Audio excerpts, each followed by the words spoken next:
What is happening, everyone? Welcome back. My E90, this is my 2007 BMW 335xi. I haven't done an introduction video on this, and I'm not going to, but just going through and fixing some stuff on it. It wasn't the greatest condition when I got it. So today we're going to be replacing the passenger side doors. So something rolled down the fender here. Kind of see it. Oh, let's try that. There, you can kind of see it.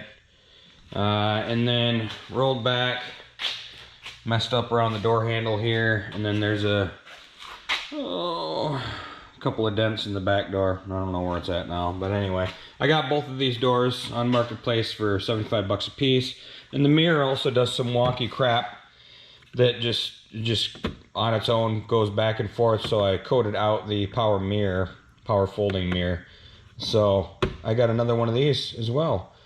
So that's what we're gonna do. Driving me crazy that I don't remember. Oh yeah, dents right here on this one. And the color of the doors that I got are not the same. And these are the doors I got. I already got tinted windows in them, so I guess it'll cost less when I tint the other ones. But anyway, it looks close to the color. This is the mirror I bought off of eBay. It is the correct color code. I don't think there's a whole lot of difference, but yeah, we'll replace the cover on this with the one I got anyway. But the rear door is got the interior panel on it. The front door does not, but that's not a big deal because I've got it. So the first step, getting this door off, and that's going to be, I think, super easy because I've already had the connections off once before on the driver's door. So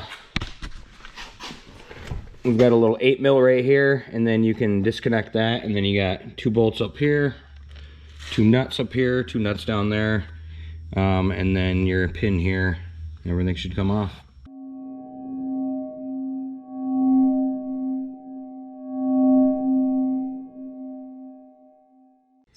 Alright, so I got the little 8mm out there, and then you can just kind of pull it and then lift it up a little bit, and there's a tab here on the bottom that will release the whole connection, and then you can see the connection here.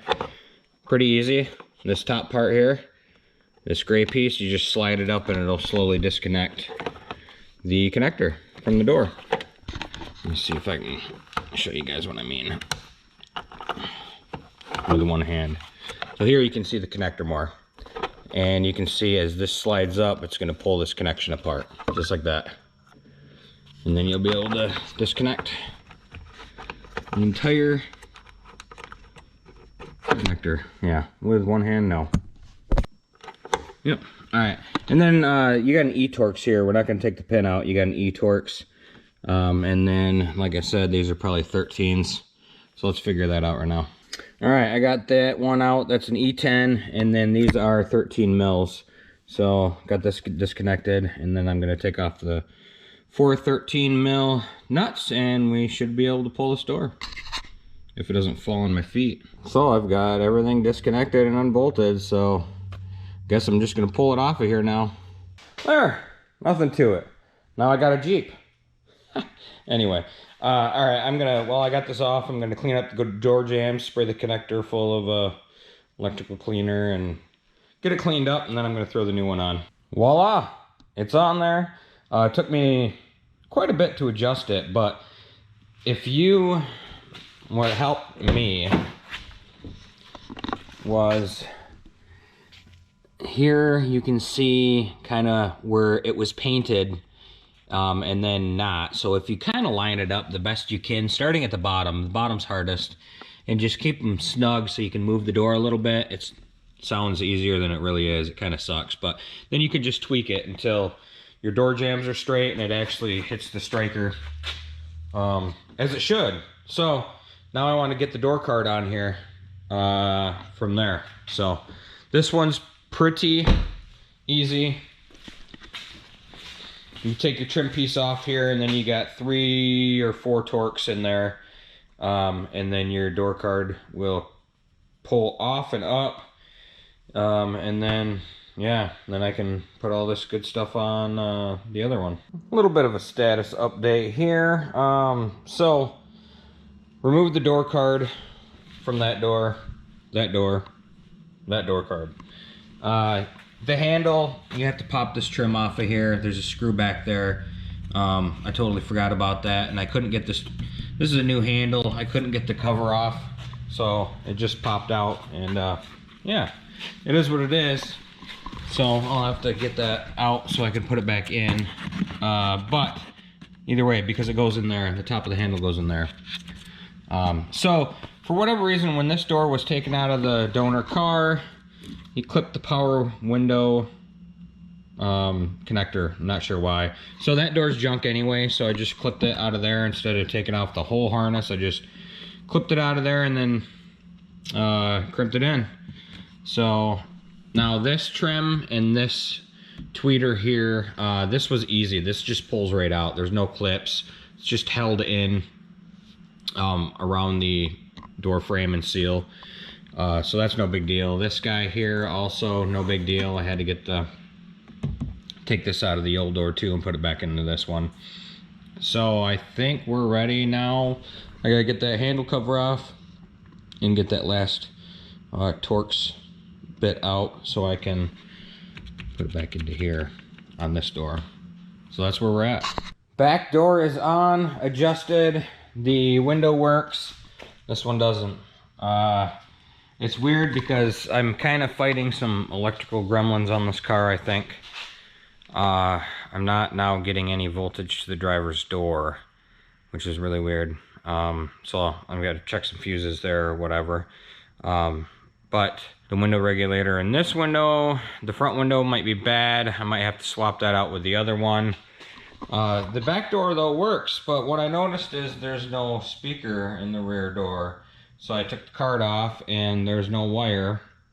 The wiring harness is different. So what I'm doing is I remove my original door card, and I'm going to take the wiring harness out of this, swap it over to the new door, and then I'll have that rear speaker. All for one speaker, but hey, I love music. Got to do what you got to do.